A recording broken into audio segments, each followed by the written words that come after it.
सभी का बहुत बहुत स्वागत। चलिए भाई समझिए, कैरम खेल रहे हैं तो कैसे भी खिला दीजिए, स्क्वायर टेबल बैठा दीजिए, सर्कुलर टेबल बैठा दीजिए, उससे कोई फर्क नहीं पड़ना है। तो चलिए भाई एक एक साइड में हम बैठा देते हैं। हम एक इमेजिनेशन कर रहे हैं सिर्फ कि हाँ चलो भाई कि स्क्वायर टेबल बैठे हुए हैं, आप सर्कुलर टेबल भी बना सकते हैं, कोई दिक्कत की बात नहीं है। और कैरम खेल रहे हैं तो एक चीज तो ऑब्वियस हो गई कि सर सबका फेस एक दूसरे के सामने होगा। बोलिए भाई, ये भी कंफर्म हो गया। ये पर्सन बैठा कहाँ पे है? सेंटर से अगर देखें तो ये वेस्ट में बैठा है, लेकिन इसका फेस किधर होगा? बोलिए ईस्ट की तरफ। ये पर्सन कहाँ बैठा है? ईस्ट में बैठा है सेंटर के हिसाब से, लेकिन इसका फेस किधर है? बोलिए वेस्ट की तरफ। ये पर्सन नॉर्थ में बैठा है, लेकिन इसका फेस किधर है? बोलिए साउथ की तरफ। और ये पर्सन साउथ में, इसका फेस किधर हो जाएगा? बोलिए नॉर्थ की तरफ। इतना समझ में आ गया। अब मुझसे कह रहा भाई साहब पार्टनर कौन कौन है? तो हमने यहाँ पे देखा कह रहा पी और आर जो है वो पार्टनर है। पार्टनर हमेशा बैठते हैं आमने सामने, आपको पता होना चाहिए, ठीक है भाई।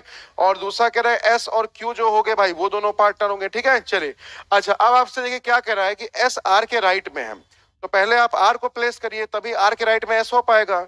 सर्कुलर टेबल में आपको क्या समझाया जाता है या स्क्वायर टेबल में क्या समझाया जाता है कि जब हम क्लॉकवाइज चलते हैं तो आपको क्या मिलता है? बोलिए लेफ्ट मिलता है, और जब आप एंटी क्लॉक चलते हैं तो आपको राइट मिलता है किसी भी पर्सन का। तो यहाँ पे देखिए आर को आप यहाँ लिखेंगे तो उसका राइट भी यहाँ पे भाई सब कौन आ जाएगा? एस आ जाएगा।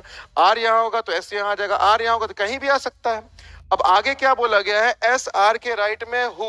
ये जो हु लिखा हुआ है आपको याद होगा, एक बार फिर से बता देता हूं। जब किसी भी दो स्टेटमेंट को हु के साथ, हुम के साथ, विच के साथ, हुज के साथ, अगर इन सारे वर्ड के साथ ऐड किया जाता है तो उसके बाद का सारा डेटा हमेशा सेकंड पर्सन के लिए।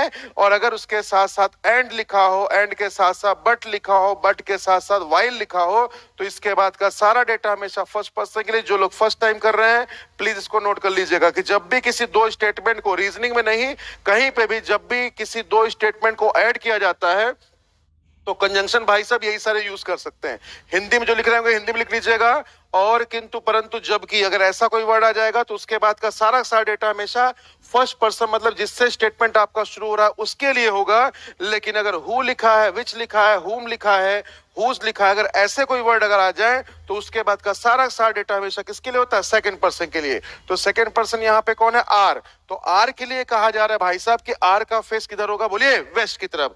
अगर आर का फेस वेस्ट में होगा तो आर को तो यहां बैठाना पड़ेगा ना भाई, तभी तो उसका फेस वेस्ट में होगा। ये नहीं कह रहा है कि आर बैठा वेस्ट में है, हमसे ये बोला आर का फेस वेस्ट में है। तो आर का फेस वेस्ट आने के लिए आर को बैठाना पड़ेगा ईस्ट में। और अगर आर ईस्ट में हो गया तो आर के राइट में, राइट मतलब एंटी क्लॉक, यहाँ पे आ गया एस। भाई साहब जो पार्टनर थे बैठा दीजिए फटाफट। पी आर यहाँ हो गए, एस क्यू यहाँ हो गए। हमसे कह रहे क्यू का फेस, तो क्यू का फेस है भाई किधर? नॉर्थ में। तो जिन लोगों ने ऑप्शन नंबर ए को चुना होगा ध्यान दीजिएगा, उन्हीं का भाई एक नंबर फिर से पक्का हो गया। बोले भाई समझ में आ गया सभी को? तो